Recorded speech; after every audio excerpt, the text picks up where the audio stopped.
Bom dia, pessoal. Bom dia para todo mundo. Saudade de vocês aqui, porque nós tivemos folga durante a segunda e a terça, também fim de semana, aproveitando para descansar as baterias aqui e recarregar. E estamos de volta aqui para começar uma semana curtinha, mas que promete ser bastante movimentada. Uma semana que abre com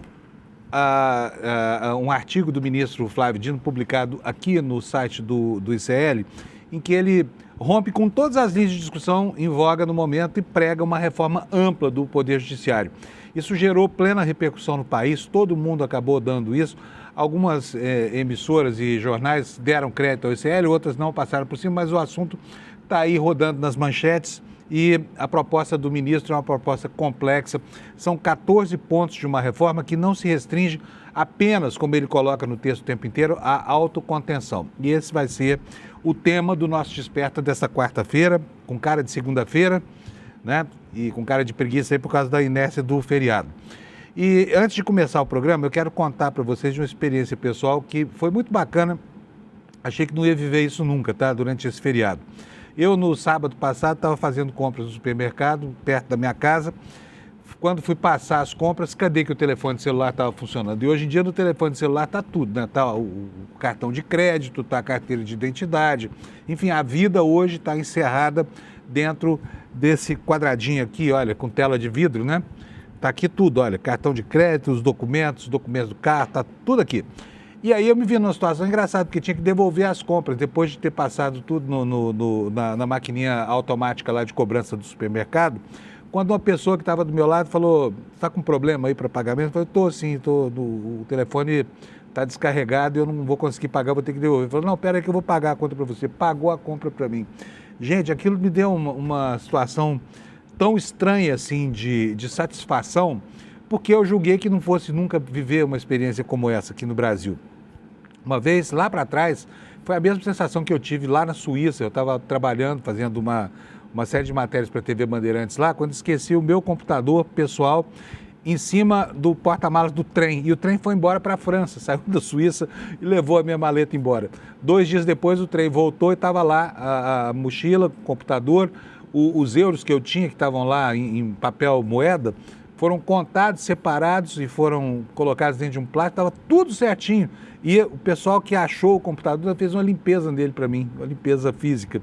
Então foram 2 experiências, né? Uma delas na Suíça, onde isso não é uma coisa excepcional, mas essa do Brasil aqui foi excepcionalíssima. Então eu quero agradecer ao Fernando WW, não apenas por ter me proporcionado o conforto de não ter que ir até em casa buscar o cartão de crédito, essa coisa toda, mas por me proporcionar, né, a experiência de que existe sim gente, pessoas muito boas, pessoas generosas que estão aí dispostas a ajudar, a servir a gente, né? Obviamente que eu mandei de volta na mesma hora o dinheiro, fiz um Pix para a conta dele e repus o dinheiro. Mas essa sensação de ter vivido uma experiência como essa aqui no Brasil foi uma coisa muito cativante, tá? Então é isso, não perca as esperanças, existe gente muito boa no mundo. O mundo tem conserto se essa gente de repente tomar o poder, mas por enquanto ele está ocupado por gente da índole de um Trump, né, sendo disputado por gente da índole desses Bolsonaros, enfim, uma confusão danada. Mas para o nosso conforto é bom saber que existe uma perspectiva, que existe em perspectiva um mundo cheio de gente solidária por aí. Fernando WW, muito obrigado para você, você foi super solidário e eu não vou me esquecer disso, espero um dia poder retribuir, tá bom?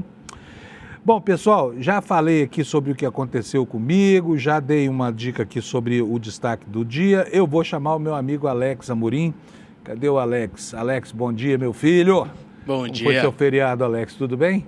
Bom dia, meu lindo, tudo ótimo. E você? Foi bom, estava na praia pegando uma marquinha, pegando um bronzeado. E o seu feriado? Marquinha do biquíni. Oi?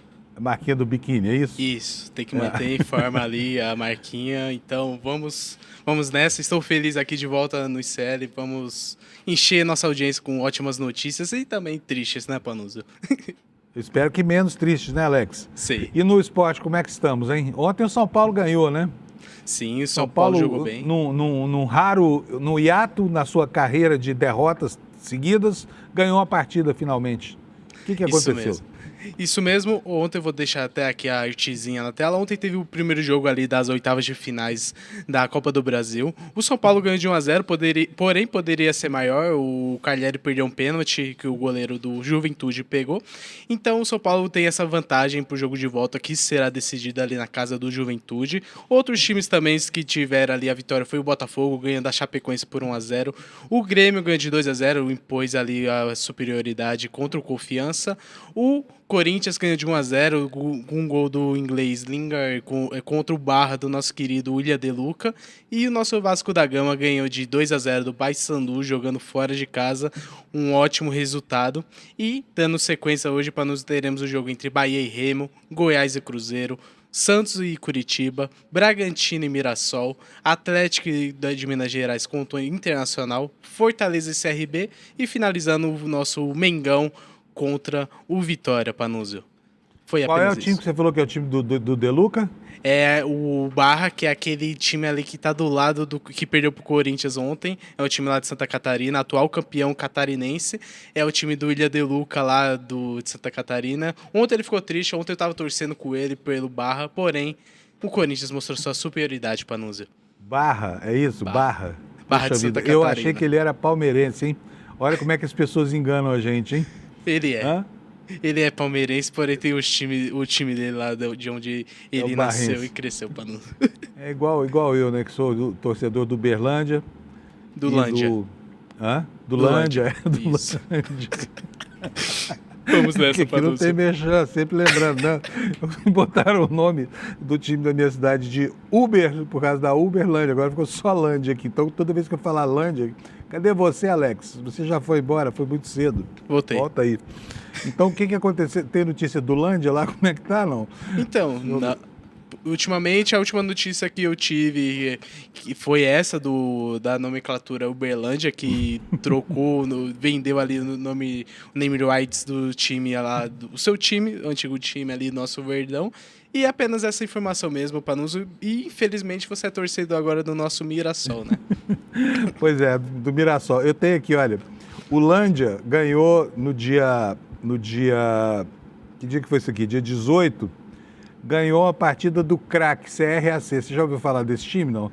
Foi Não. 2-1. Só Mas dos em compensação, ele no dia 11 perdeu pro Ivinhema por 2-1 também. Então, puro aí o suco. Lândia, o Lândia não está muito bem na parada não, né? Não. Série D do Campeonato Mineiro. Beleza, vamos lá. Vamos tocar então, Alex. Bora Valeu, nessa, obrigado, meu amigo. viu? Pessoal, bom, vamos para as manchetes aqui na capa do ICL. Hoje nós temos aqui, o ICL está com a corda toda aí, porque o ICL gerou o noticiário político desse fim de semana, né? Agitou o ambiente político com a publicação do artigo que o ministro Flávio Dino escreveu e divulgou aqui com exclusividade do site do ICL Notícias, né? Hoje, na capa do ICL, nós temos a manchete principal diz respeito a mais uma extensão de cessar-fogo, uma extensão unilateral do cessar-fogo lá no Oriente Médio, né? Mas os Estados Unidos continuam bloqueando o Estreito de Hormuz e o Irã também está bloqueando o Estreito de Hormuz. Então, que diabo de paz é essa? A gente não sabe muito bem, né? E os Estados Unidos interceptaram no Pacífico mais um navio que foi objeto de sanções pertencente ao Irã. Nas manchetes que se seguem, nós temos aqui, olha, Dirceu elogia a proposta de Dino publicada no ICL e defende a reforma do Judiciário. Isso aqui diz respeito à ampla repercussão que essa proposta, que é uma proposta de um escopo gigante, feita pelo ministro Flávio Dino, teve ao ser publicada aqui no nosso site, né? Dirceu elogiou as propostas de Dino, publicadas aqui no ICL, defendendo a reforma do Judiciário. Em compensação, o chefe da campanha do Flávio Bolsonaro criticou a proposta e a ex-ministra Gleisi elogiou a reforma. Nós vamos ver os pontos principais desse artigo aqui, porque o assunto está ainda na mídia aí, gerando essa ampla repercussão, então nós vamos rever, se você não viu, você me acompanha aqui, daqui a pouquinho nós vamos falar ponto por ponto, tá bom? Entre os destaques secundários, aqui do lado direito da página do nosso site, Lula defende que empresas brasileiras atuem lá em Portugal.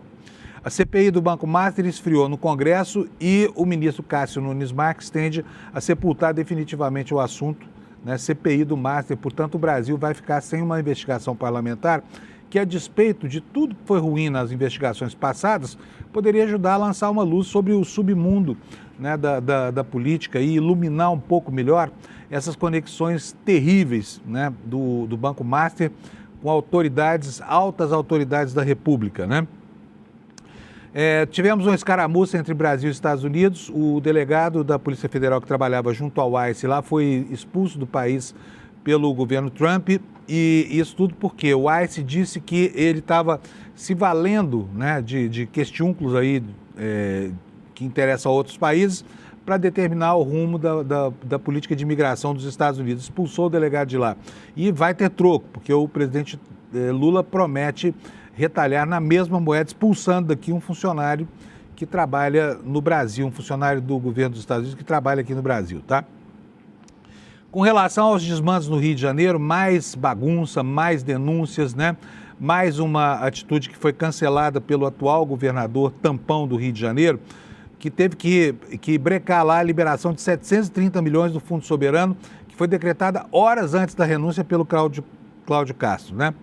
E na parte das fofocas da República, nós temos aqui uma disputa judicial que acaba de ser vencida pela Joyce Hasselmann contra a Michelle Bolsonaro. Ou seja, a Michelle entrou com um processo contra ela porque a Joyce tinha dito cobras e lagartos, chama a Michelle Bolsonaro de santa do pau oco, diamante e tudo mais.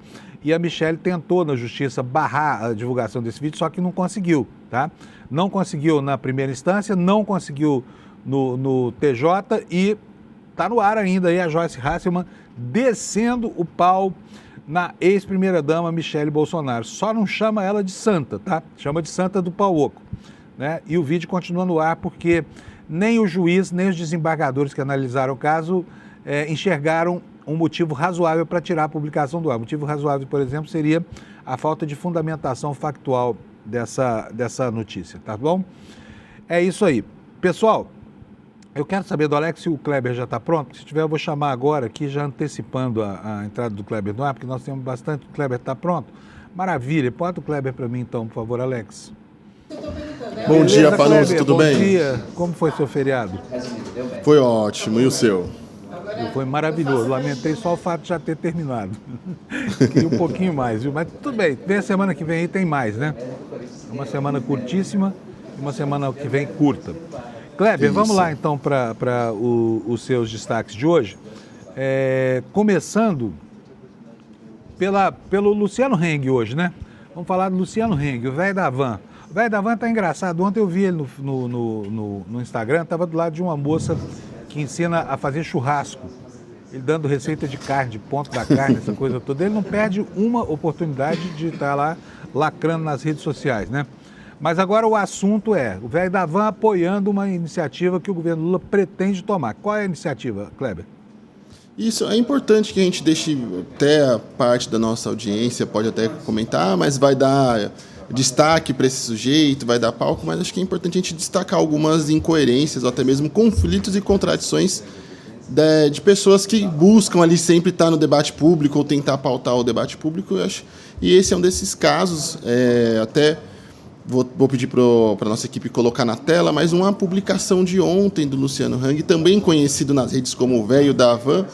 Ele, em menção ao feriado de Tiradentes, ele fez a seguinte publicação: Tiradentes morreu por não aceitar 20% de impostos. Hoje pagamos quase 40% silenciosamente. Ele é o exemplo que devemos lutar e mostrar o que está de errado nesse país. Só que o mesmo autor dessa publicação que critica impostos foi também um árduo defensor da taxa da Shopee, da taxa das blusinhas, como foi conhecida, que é nada mais do que também mais impostos.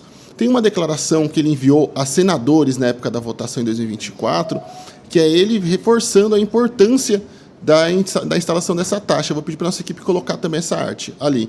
Nessa declaração, ele mandou com os seguintes dizeres: nós, empresários, comerciantes e entidades, não estamos pedindo um aumento de impostos, mas a igualdade e isonomia de mercado. Ou todos pagam, ou ninguém paga. Ou seja, se eles se sentem prejudicados por alguma cobrança de taxa, por algo do tipo, então é que todos sejam prejudicados. Eles não brigam, segundo as declarações do próprio Luciano, né? eles não estão brigando por condições melhores, eles estão brigando por se algo está ruim, que seja ruim para todo mundo. É que, assim, é no mínimo inacreditável. E aí, por último, também na época, às vésperas da votação no Senado da taxa das blusinhas, ele chegou até mesmo a publicar um vídeo também fazendo esse apelo aos senadores. Eu vou pedir para a nossa equipe colocar esse vídeo também para a gente assistir com a nossa audiência. Mas é ele também fazendo um grande reforço disso. Pode dar play. Senadores, cuidado com as falsas narrativas pregadas por estas plataformas que financiam influenciadores nas redes sociais. Salvem nossa economia, nossas empresas e os empregos dos brasileiros. Vote a favor da PL 914. Não é hora de pensar nas próximas eleições.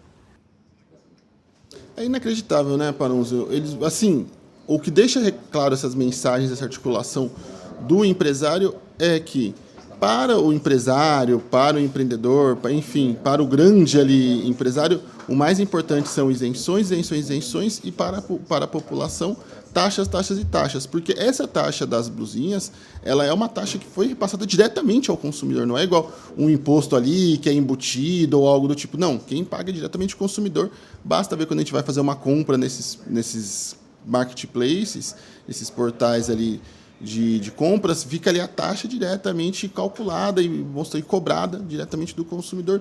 Então, a mensagem é muito clara, olha, nós queremos ali benefícios para nós e que, caso precisemos resolver qualquer coisa, que a conta fique para a população. A mensagem é muito clara, é muito lamentável, e ali temos agora ele tentando, ali em ano eleitoral, obviamente uma publicação com um teor extremamente eleitoral, a gente sabe quem o Luciano Heng defende, ele é um árduo defensor da família Bolsonaro, ele vem com esse post cheio de insinuações e o mais absurdo, Panunzio, ele fala no final da publicação: ele é o exemplo que devemos lutar e mostrar o que está de errado nesse país. Ele sugere, então, o que ele está propondo com isso? Lutar como? Ele que seja claro também. O que ele quer? Ele quer que as pessoas vão de novo para frente dos quartéis, que elas fechem rodovias, que elas quebrem as sedes dos três poderes. O que ele está propondo aqui? O que ele propõe como lutar? Ele que seja claro também sobre isso, porque nós sabemos que o campo dele, o campo da extrema-direita, faz quando diz que quer lutar. É promover terrorismo e baderna em todo o país, que foi o que fizeram nos últimos anos, Panunzio. Só não entendi uma coisa. Ele quer que seja que o imposto das blusinhas continue incidindo sobre as mercadorias para gerar uma questão de equidade com o comércio formal, ou ele quer o fim desse imposto? Porque são posições ambíguas, né, em relação a posições do passado, né, Kleber? Ele pede menos impostos ali, também não especifica, ele joga uma coisa assim no ar para quem quiser entender o que quiser entender, entenda, mas ele pede redução de impostos para os empresários, não diz quais, como, o quê, ao mesmo tempo que no passado ele defendia ali a taxa das blusinhas. Então é um post ali totalmente controverso, problemático e que entra em contradição com o próprio histórico do empresário, que defendeu há 2 anos atrás mais impostos, inclusive. Pois é, estou vendo aqui o post dele aqui na minha página. É uma posição engraçada, porque o Luciano Heng, em 2003, foi condenado justamente por não pagar imposto de renda. Tinha uma dívida fiscal enorme, de acho que 10 milhões de reais. Não me lembro exatamente o valor, mas ele foi condenado na segunda instância, depois ele fez um acordo para pagar o que devia, mas ia preso, ia para a cadeia. Então, de sonegação ele entende, é bom prestar atenção no que ele está falando, viu, Kleber? Seja lá qual for a posição dele, né? Beleza, encerramos esse assunto, vamos então para a segunda pauta aqui do Kleber, que é o comportamento do deputado Nicolas Ferreira. Nicolas Ferreira é um cara engraçado, porque ele se coloca muitas vezes como uma espécie de verdugo da sociedade aí, verdugo da extrema-direita, e tem hora que ele se coloca como um defensor de quem tem mais privilégio na sociedade brasileira entre todos, né? Que é o caso do que o Kleber vai contar para a gente agora, né, Kleber? Isso mesmo. Nas discussões envolvendo ali o fim da escala 6x1, o deputado Nicolas Ferreira defendeu o que vem sendo chamado nas redes e também pelos parlamentares da base governista de Bolsa Patrão. Ele defende que o governo precisa pagar uma espécie de restituição, um auxílio para os empresários por possíveis impactos causados pela alteração da escala 6x1, ali, o fim da escala 6x1 para a escala 5x2, que é o que é defendido por muitos parlamentares, principalmente da base governista. E sob a alegação, ele afirma de que o governo não pode fazer caridade com o chapéu dos outros. Mas aí fica também uma questão muito objetiva, Panunzio. Se o governo vai precisar arcar com esse Bolsa Patrão, da onde vai sair esse dinheiro? Porque nós sabemos que o dinheiro do governo, em grande medida, vem do pagamento de impostos, tributos, principalmente da sociedade brasileira. Então, o que eles estão fazendo de forma muito objetiva, e aí não é uma dedução ali de que eu estou tentando interpretar o que o deputado fala ou as intenções dele. Não, é uma realidade objetiva. Se ele está pedindo uma Bolsa Patrão pago pelos impostos, pago pelo governo, que é mantido pelos impostos da sociedade, ele está pedindo que a sociedade, principalmente os trabalhadores, paguem uma espécie de auxílio para os patrões. Basicamente é isso. E esse é o mesmo parlamentar que há um tempo atrás estava com um discurso eloquente contra as reformulações no auxílio gás. Ele defendia que ele era contra a reformulação que colocava ali as famílias para que pudessem receber o seu gás, as famílias de baixa renda, através de distribuidores homologados pelo governo, tirando essas famílias das extorsões de milícias e facções criminosas que nós sabemos que se rentabilizam através também desse tipo de atividade e explorando esse tipo de atividade.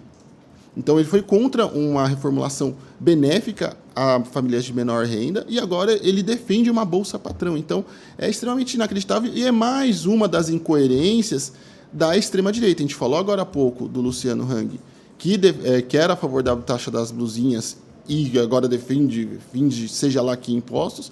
E do outro lado, nós temos também Nicolas Ferreira, que foi contra a reformulação do auxílio gás, defendeu isso de forma muito ardosa no plenário da Câmara e nos debates do Congresso Nacional, e agora vem defender um auxílio para empresários. Bom, hein? Nós vamos subsidiar os empresários que, Então, provavelmente ele talvez também se agradasse, por exemplo, de obrigar o governo a estabelecer uma espécie de compensação pelo 13º, né, de 1962 para cá, especialmente se for retroativo o pagamento para esses seres tão bem aquinhoados, né? Ou talvez ele pretenda uma restituição aos senhores de engenho por causa da abolição da escravidão, porque é bastante semelhante do ponto de vista histórico, né, uma coisa e outra. Enfim, mas vamos passar para frente aqui, vamos embora para frente, porque atrás vem gente. Nunes Marques e o ex-chefe da Rota em São Paulo, que está numa situação ruim para danar. Primeiro, Kleber, eu vou te pedir para explicar para a gente o que acontece com o Coronel Coutinho, para que depois a gente possa entender o que o ministro Nunes Marques fez por ele recentemente. Vamos lá. Isso, a cúpula da Polícia Militar, Panunzio, passa por uma crise nos últimos dias por conta de revelações de que o ex-comandante da Polícia Militar de São Paulo, indicado pelo então deputado Guilherme Derrite, que era secretário de Segurança Pública no Estado na gestão Tarcísio, ele foi acusado de ser omisso com policiais da própria Rota que atuavam também na segurança privada da Transwolf, que é uma empresa que, segundo investigações do Ministério Público, é ligada à facção criminosa PCC. Ele tinha ciência, segundo essas investigações, da atuação desses policiais militares nessa empresa vinculada ao PCC e nada fez, o que ocasionou ali que ele pedisse o seu afastamento, na verdade, a exoneração do comando da Polícia Militar de São Paulo, e agora também segue sob suspeita e investigação, além de ter sido mencionado nas investigações por testemunhas e também investigados. Então, é uma situação muito delicada e mais um dos legados de Guilherme Derrite na segurança pública. Guilherme Derrite, que se articula para tentar disputar o Senado por São Paulo, também vale ressaltar isso. E, nesse caso, também esse ex-comandante da Polícia Militar de São Paulo, José Augusto Coutinho, ele também recebeu uma autorização em 2025 do ministro do STF, o Nunes Marques, para que ele recebesse um salário acima do teto. A gente, nas últimas semanas, falou bastante sobre essa questão dos salários fura-teto, salários superiores ao teto constitucional, que é o salário de um ministro do Supremo, e que chegam ali na casa, às vezes, até mesmo R$100 mil em algumas situações. Faturam pessoas que faturam no poder público mais até mesmo que muitas empresas, Panunzio. E nesse caso, esse PM ele teve autorização por conta de ministrar alguns cursos, segundo a alegação dele, ele poderia receber essa autorização do STF para que recebesse esse salário acima do teto de um ministro indicado pelo então ex-presidente, pelo então presidente Jair Bolsonaro na época, que foi feita a indicação. Então é mais um caso ali em torno desse comandante da PM que será alvo ali das investigações e provavelmente vamos ouvir muito ainda no noticiário. Né? Essa crise na Polícia Militar de São Paulo culminou com a saída do Coronel Coutinho na quinta-feira passada. No lugar dele, assume a corporação agora uma mulher, que é uma boa notícia, né? Vamos ver o que pode fazer uma mulher com a sua índole, porque só para lembrar aqui, o secretário de Segurança que São Paulo teve ao longo do governo Tarcísio é um homem extremamente violento, é um cultor, um apólogo da violência policial. Tem 16 procedimentos que foram apurados enquanto ele pertencia à rota, porque matou gente demais, ele se ufana disso. Foram pelo menos 10 homicídios, né? Não sabe se foram 10 ou se foram 16, mas foram 16 processos que ele respondeu, até ser expulso da rota porque era violento demais. Então, agora, no lugar do Coronel Coutinho, assume finalmente uma mulher a Polícia Militar. Vamos esperar que, com o bom senso atinente à sua condição, ela consiga colocar água nessa fervura da violência policial em São Paulo. E só para lembrar, hein? A Polícia de São Paulo, incentivada por esse secretário Derrite, chegou matando, né, o Kleber? Só para lembrar, a Operação Escudo teve mais de 50 mortos na Baixada Santista no comecinho do governo do Tarcísio, né? A violência policial em São Paulo, Panunzio, inclusive, não é uma novidade. A gente tem casos ali que remontam da década de 90. Os homicídios cometidos pela Polícia Militar de São Paulo, na verdade, embora ainda usa-se muito o discurso de é exceção, temos alguns maus policiais. Nós sabemos que a situação no estado de São Paulo sempre foi extremamente problemática. Nós tínhamos, inclusive, os famosos massacres. Sempre que algum policial militar morria em alguma operação ou algo do tipo, tínhamos nas semanas seguintes ali uma série de homicídios que ocorriam ali nas periferias de São Paulo. Então, temos vídeos disso dos anos 90, anos 2000, isso atravessa as décadas e os anos. Acontece que, nos últimos anos, principalmente durante a gestão Tarcísio, a coisa virou um verdadeiro descalabro. Se acontecia ainda de forma mais acomedida, se ainda havia alguma vergonha na cara dos maus policiais da PM paulista, agora não há nenhum comedimento. Isso acontece à luz do dia, inclusive com câmeras corporais instaladas e tudo mais, inclusive com a resistência do próprio governo de São Paulo na instalação de câmeras corporais em todos os agentes de polícia do Estado. Então, o que aconteceu foi uma piora assim, considerável nos últimos anos, um verdadeiro descalabro. Muito bom. Beleza, nós temos mais ainda um assunto aqui com o Kleber, que é uma questão do mapa das rádios lá em Belo Horizonte. Um fator político aí está atuando sobre o espectro eletromagnético de Belo Horizonte. O Kleber vai ensinar para a gente o que está acontecendo por lá. Fala, Kleber.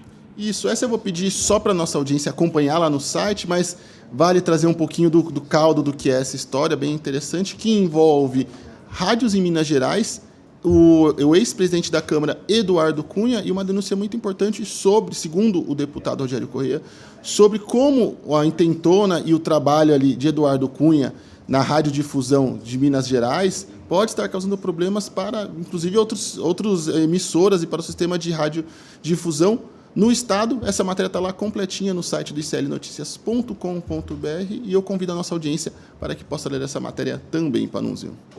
Só me explica aqui, Kleber, o que o Eduardo Cunha está querendo com uma rádio lá em Belo Horizonte? Na verdade, nas últimas semanas, vem tendo noticiado sobre na verdade, uma verdadeira escaramuça, Panunzio, que ele está contratando várias e comprando e articulando com várias rádios diferentes no Estado, ali, criando quase que uma rede própria ali de radiodifusão. E, segundo pessoas próximas ao deputado, e também o que tem sido noticiado na imprensa local, é que isso tem como objetivo também pretensões eleitorais do deputado e de seus aliados políticos. Do ex-deputado, é claro. De onde será que saiu o dinheiro do Eduardo Cunha, hein? Daquele trust vigarista que ele criou lá no passado, ao tempo do impeachment, para justificar a corrupção da Petrobras, dele com relação à Petrobras, hein? Será que o trust do Cunha ainda existe, esse trust desse trust?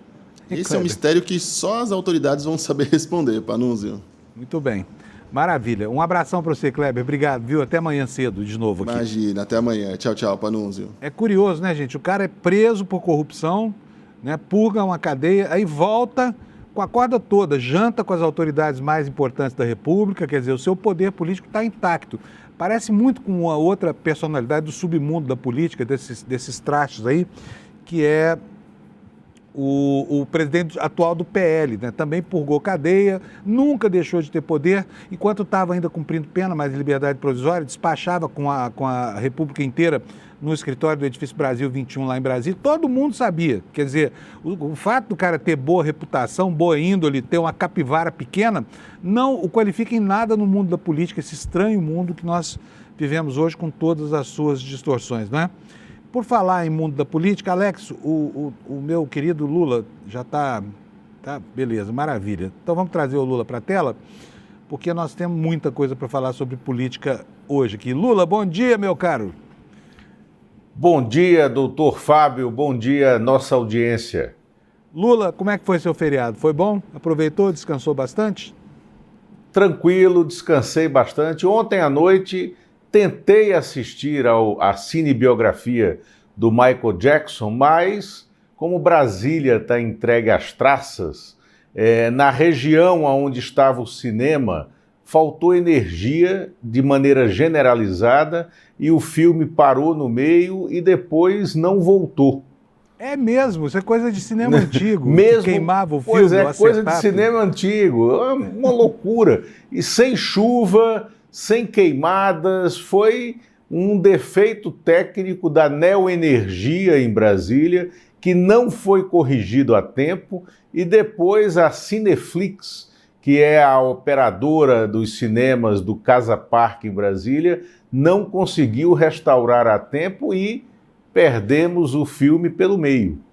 Tinha até a música da Rita Lee, no escurinho do cinema, né? Quando acabava a luz, ou tinha que trocar de rolo, muitas vezes a sessão não voltava, mas isso em tempos modernos. Fazia tanto tempo que eu não ouvia falar que uma sessão de cinema interrompida pela falta de energia, bom para lembrar o passado remoto, né, Lula? Exatamente. Olha, antes do Lula começar, gente, eu preciso mostrar para vocês o fato da semana aqui. Eu vou aproveitar, Lula, eu vou fazer uma síntese aqui, eu quero que o Lula me interrompa aqui se eu estiver esquecendo alguma coisa ou falando alguma bobagem, tá bom? Vou colocar aqui na tela para a gente como é que foi a história da manifestação do ministro Flávio Dino no artigo aqui no ICL, um artigo que impactou a República, né, Lula? Está até agora sendo discutido em todas as rodas, né? Porque é uma proposta muito audaciosa, não fica naquilo que ele abertamente combate, que é a tal autocontenção, mas também não fica no rame-rame do vamos fazer de conta que é para inglês ver. Essa reforma aí, está propondo uma reforma profunda. Deixa eu só colocar aqui, para a gente não perder muito tempo, ele faz 14 propostas diferentes, tá bom? Vou ler aqui para vocês. Requisitos processuais para acesso aos tribunais superiores, especialmente o STJ, objetivando agilizar ações judiciais. Isso aqui é a possibilidade de recurso às cortes superiores, que hoje estão entupidas de processos. Número 2, critérios para expedição de precatórios e cessão de tais créditos a empresas e fundos, visando eliminar precatórios temerários ou fraudulentos da indústria dos precatórios. Instâncias especializadas e ágeis em todos os tribunais para julgamento de processo sobre crime contra a pessoa, crimes contra a dignidade sexual, bem como atos de improbidade.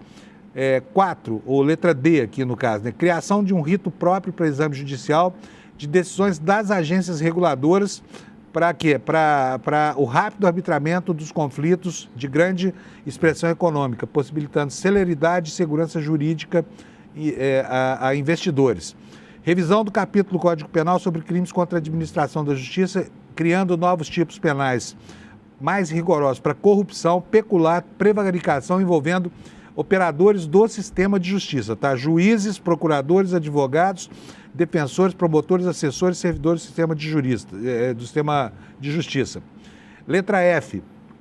Procedimentos para julgamentos disciplinares conexos, por exemplo, quando houver participação em infrações administrativas de magistrados, promotores e advogados. É a famosa quadrilha dentro do judiciário, né, Lula? Quadrilha de 3 aqui no caso. Letra G, tramitação adequada para o processo da justiça eleitoral, evitando o prolongamento atualmente verificado. Isso aqui a gente pode ilustrar com a situação do governador Cláudio Castro, certo, Lula? Que ficou aí até o último dia. Cláudio Castro e Antônio Denário, né? E Cláudio Castro e Antônio Denário, que retardaram muito no TSE, e muito interessante ele ter lembrado da justiça eleitoral, que de uma lentidão absurda, né, e de uma lassidão enorme, né, na verificação de contas e da correição eleitoral. Muito bom. Continuando aqui rapidinho, direitos, haveres, remuneração, impedimentos, ética e disciplina das carreiras jurídicas, suprimindo institutos arcaicos como aposentadoria compulsória definitiva, que é um absurdo, realmente é uma excrescência, né? Critérios para sessões virtuais nos tribunais e varas judiciais, revisão de competências constitucionais do Supremo e tribunais superiores, garantia da presença de membros do sistema de justiça nas comarcas e unidades de lotação, arrecadação, transparência e uso de recursos que integram os fundos de monetização e os fundos de honorários advocatícios da advocacia pública e medidas que reduzam o número de processos no sistema de justiça, iniciando pelos procedimentos atualmente verificados e execuções fiscais que devem ser intensamente desjudicializadas, tá? Esse é o conjunto de propostas lançado pelo ministro Flávio Dino. Agora, eu quero chamar a atenção para dois pontos aqui, Lula. Primeiro, ele fala que essa reforma deve ser discutida por entidades de classe, como a OAB, pelos ministros do Supremo e tudo mais, mas ele não fala em Congresso Nacional. Como é que seria a operacionalização dessa reforma? Fábio, esse artigo é muito oportuno e pautou o país desde segunda-feira, quando foi publicado de maneira exclusiva, né, no site do ICL Notícias. A partir dali, ele pautou todas as negociações no meio do feriado e se estende por hoje o debate político, sim. Por quê? Nós vivemos numa república onde há um sistema muito bem definido de freios e contrapesos e também um papel definido para cada um dos poderes. O que o ministro Flávio Dino quis, colocando esse tema em ano eleitoral, no início da campanha eleitoral, foi justamente dividir o que é competência meramente administrativa do Poder Judiciário e aliar várias competências de reforma que não precisam passar pelo Congresso e outras que precisam passar pelo Congresso. Até porque ele propõe na íntegra do seu artigo, que sejam criados novos tipos penais para punir magistrados que cometam peculato, cometam desvios, cometam atos de abusos de poder, desvio de conduta, e só quem cria tipos penais é o Congresso Nacional, revisando os códigos de processo civil e penal. Então, ele colocou para a sociedade o tema, chamou as entidades de classe da magistratura, os operadores de direito, para debater esse tema, e está muito claro que o que for competência do Congresso tem que ser resolvido no Congresso. Até porque a última reforma do Judiciário que nós tivemos, que foi implementada em 2004, depois de tramitar por 13 anos no Congresso Nacional, ela nos legou esse sistema de correição da justiça, a criação do CNJ, o Conselho Nacional de Justiça, a criação do CNMP, o Conselho Nacional do Ministério Público, também a criação de algo fundamental para acelerar, né, a tramitação do Judiciário e acabar com aquela porta, aquela boca de sapo da entrada da Justiça, onde tudo podia ser discutido e até briga de vizinho terminava no Supremo Tribunal Federal, que foi a súmula vinculante. E também as decisões de caráter uniforme para todas as varas judiciais de todas as instâncias no país, né? Para você desobstruir a pauta de julgamentos. Então, o ministro Flávio Dino coloca esse tema em debate de maneira oportuna, em ano eleitoral, não fez concessão de uma adesão imediata à agenda de correição interna, que é muito reduzida, é muito tímida ainda, proposta pelo ministro Edson Fachin. Ele vai muito além, ele toca na questão da lerdeza da justiça eleitoral, que provoca reflexos muito maléficos na sociedade, como a gente vê no Rio de Janeiro e lá em Roraima, lá em cima, com a manutenção de 2 governadores ilegitimamente eleitos durante todo o período do mandato, até que eles renunciassem para tentar disputar o Senado.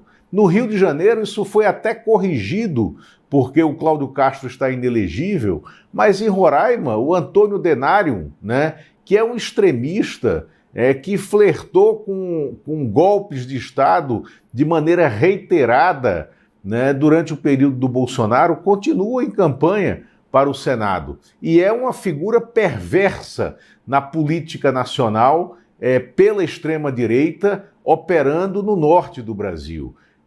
Então nós temos aí também um chamado a que a justiça puna por dentro, corte na carne de magistrados que conspurcaram a estrutura do Poder Judiciário e acabando com essa excrescência de que o juiz, né, ou juíza, quando comete ato de ilegalidade, ele vai para a aposentadoria compulsória, preservando os seus ganhos integrais como juiz, ganhando uma aposentadoria para o fim da vida muito maior do que a média nacional e ainda desfrutando de plano de saúde, por exemplo, diferenciado em relação ao sistema SUS, que é o sistema que sustenta a esmagadora maioria da população brasileira. Então, que punição é essa?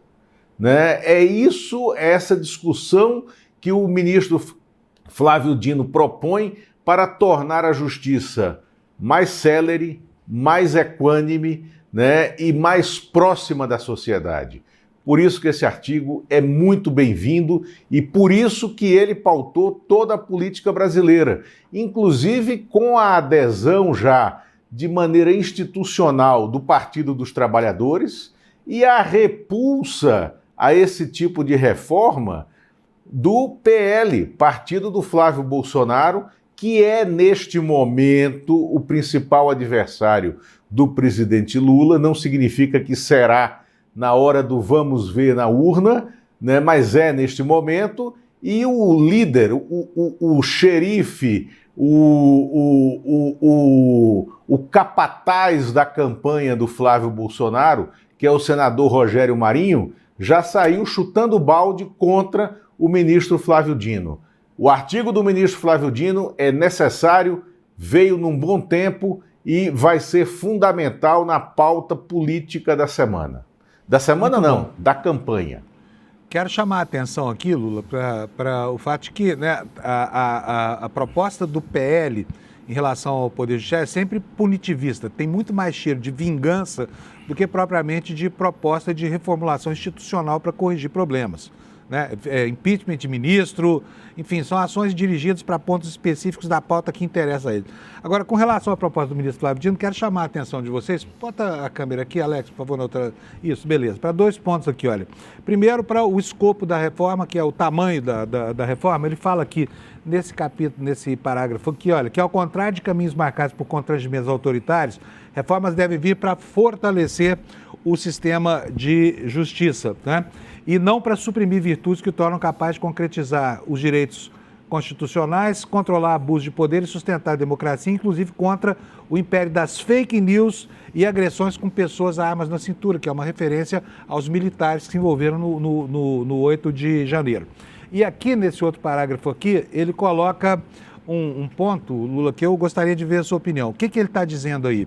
Ele tá criticando a autocontenção propalada pelo ministro Fachin, que elogiou, inclusive, a proposta. Não deve ter gostado, mas elogiou, né, Lula?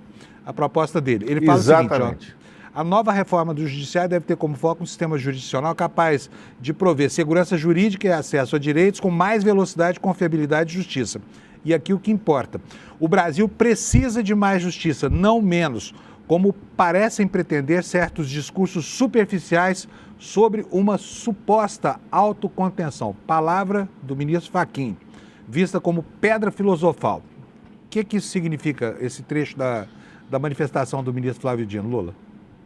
Isso significa que o ministro Flávio Dino, de maneira precisa e competente, ele retirou daquele ninho de cobras que é o cafezinho do Supremo Tribunal Federal, né, o tema contenção, né, interna do Poder Judiciário, que significa uma autocensura a qualquer ministro do Supremo Tribunal Federal que esteja, como existem, né, como estão, que esteja cometendo excessos, que estejam, vamos dizer, num desvio deste momento.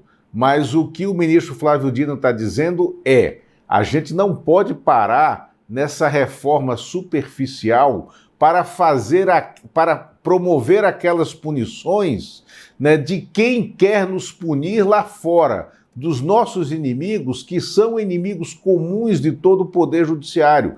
Nós precisamos ouvir a sociedade, né, e a reforma tem que ser feita não aqui dentro e por nós, e de maneira politizada e ouvindo somente determinados setores da sociedade punitivistas, né, e que são, por tradição, de oposição aos avanços sociais.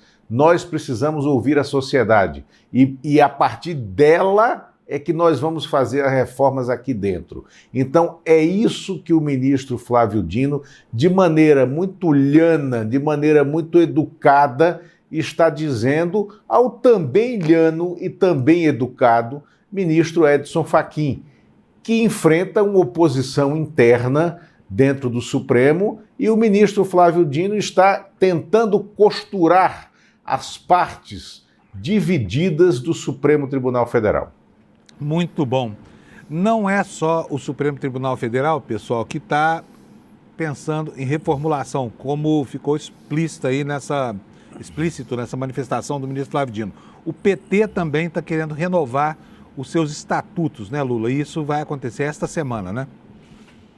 Exatamente, a partir de sexta-feira, tá? De sexta-feira a domingo, o PT organiza aqui em Brasília o seu 8º Congresso Nacional para a reformulação do seu estatuto, do programa partidário e do estatuto da Fundação Perseu Abramo, né? E vai prestar contas à sociedade e discutir também conjuntura internacional, no momento fundamental desse debate para a eleição brasileira e também para a rotina do nosso governo. Mas voltando ao encontro do PT, a conjuntura política Estado a Estado, em cada uma das 27 unidades da federação, será discutida nesse encontro, né? O programa de governo começa a ser estruturado a partir do programa partidário, que vai ser modernizado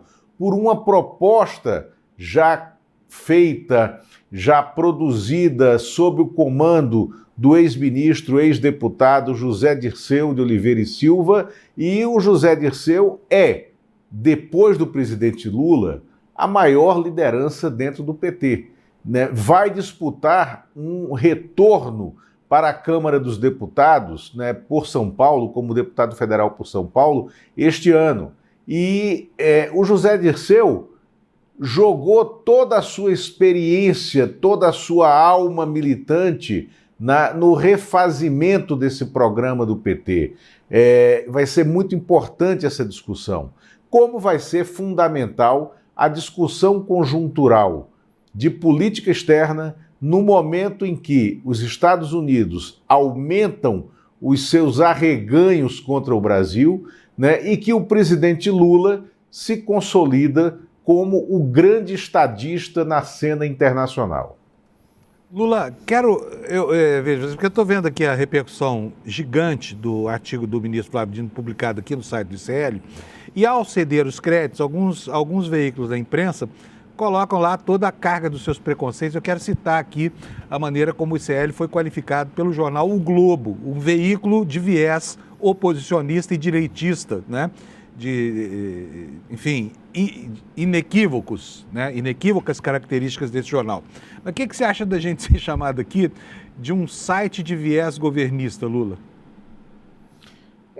Eu acho que isso é o recalque absoluto e um recibo enorme passado pelo jornal o Globo, pelo site do jornal o Globo, pelos editores do jornal o Globo, que foram surpreendidos pelo tamanho da repercussão que pautou a sociedade brasileira no meio de um feriado, com a publicação de um artigo exclusivo de um ministro do Supremo Tribunal Federal no site do ICL Notícias.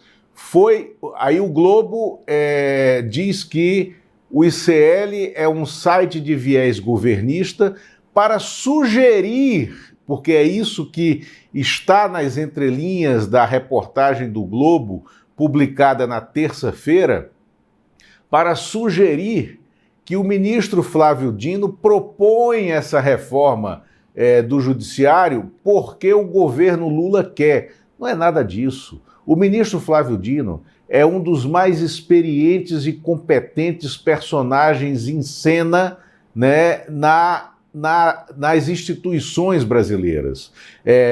Foi senador, foi ministro da Justiça, foi governador de Estado, foi deputado federal, foi assessor do ex-ministro do Supremo, Nelson Jobim, tanto na revisão constitucional de 1993, quanto no Supremo Tribunal Federal. Então tem uma competência e um preparo profundos para propor o que está propondo e tem uma independência intelectual absoluta para ser classificado como alguém de viés governista, né, que está publicando algo num site que, na cabeça deles, recalcados, é um site de viés governista. Não. Nós fazemos jornalismo, ponto. Né?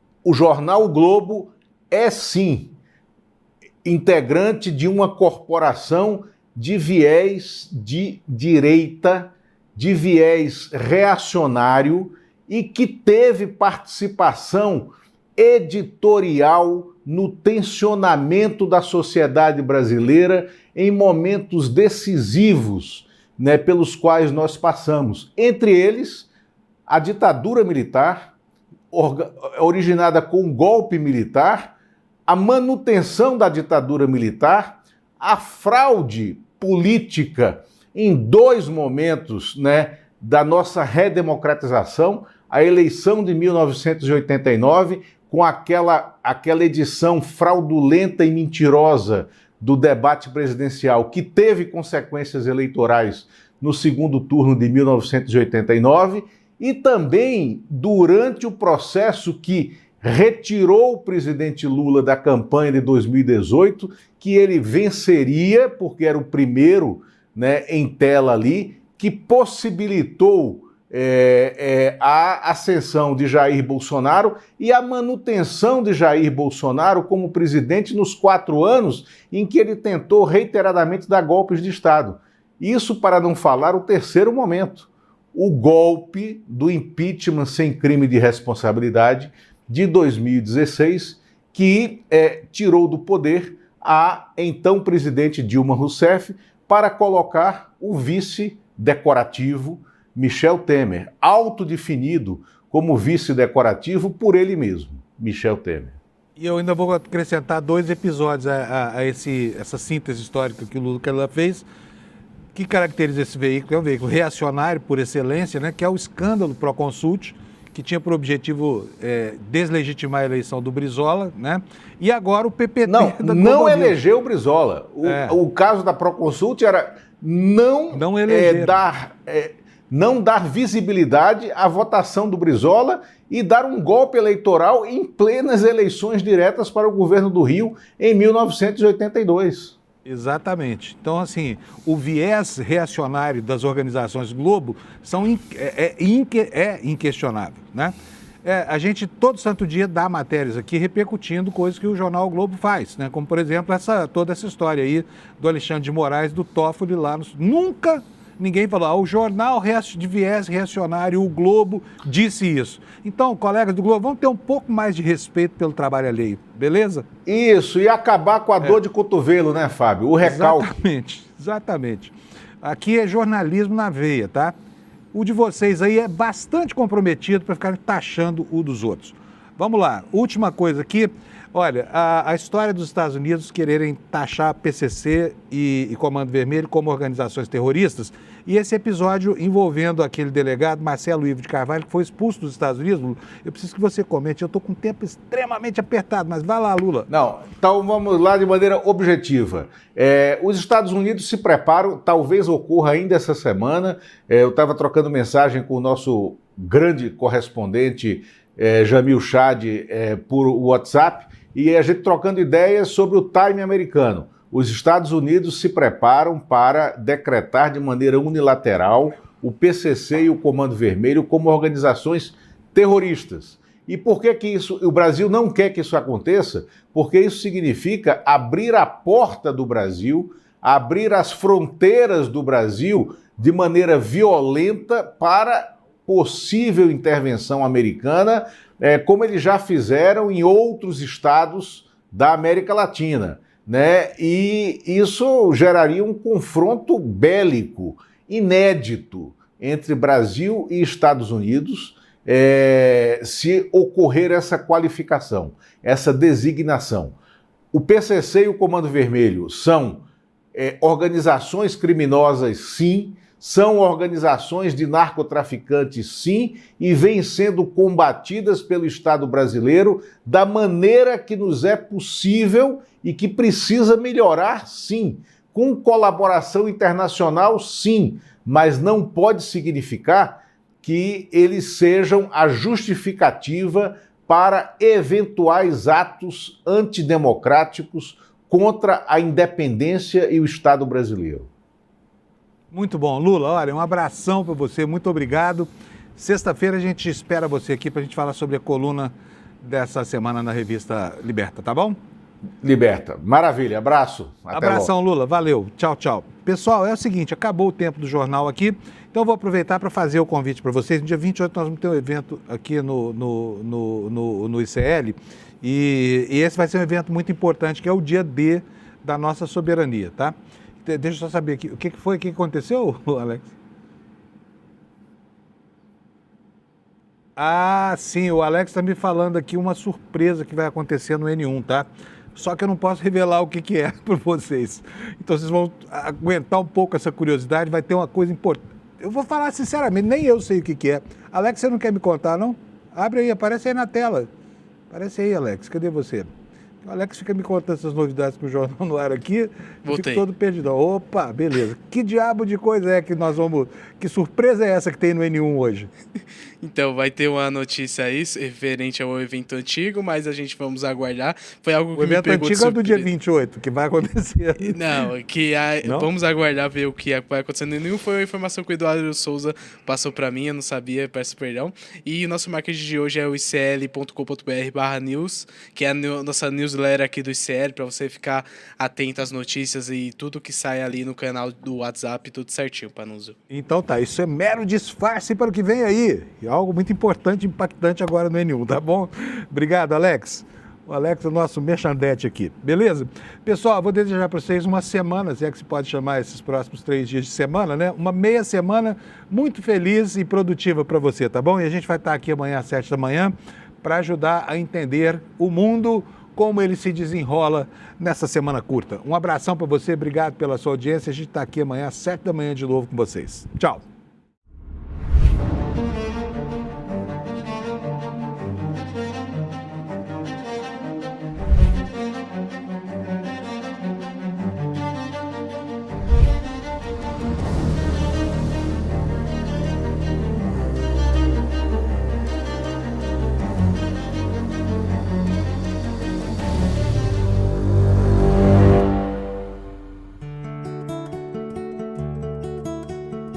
nós abrimos as portas e janelas do nosso movimento para que ele pudesse nos conhecer. Cada um que chega aqui recebe a mesma oportunidade, recebe um lote do mesmo tamanho, e aí nesse lote do mesmo tamanho, eles podem produzir.